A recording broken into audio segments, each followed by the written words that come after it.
Welcome to the Slop Farm. Enjoy the video. You're going to fix your online status now. First, make sure the Ps5 is signed into the PSN account you want to change and install any pending system updates. That avoids account glitches.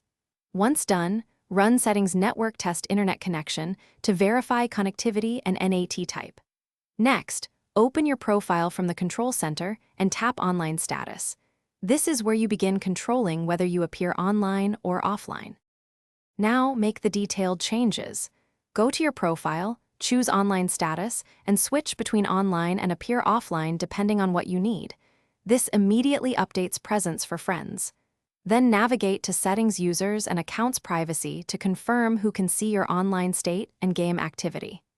Meanwhile, check your NAT type in the network test. If it's strict, reboot the router and enable UPnP or port forward. Finish by confirming the change.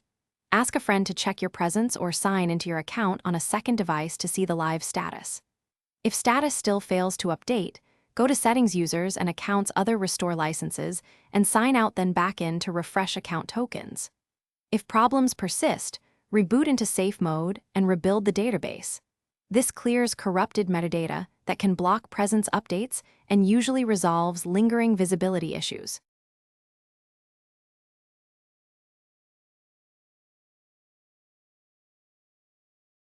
Thanks for watching. Consider subscribing if we helped you today.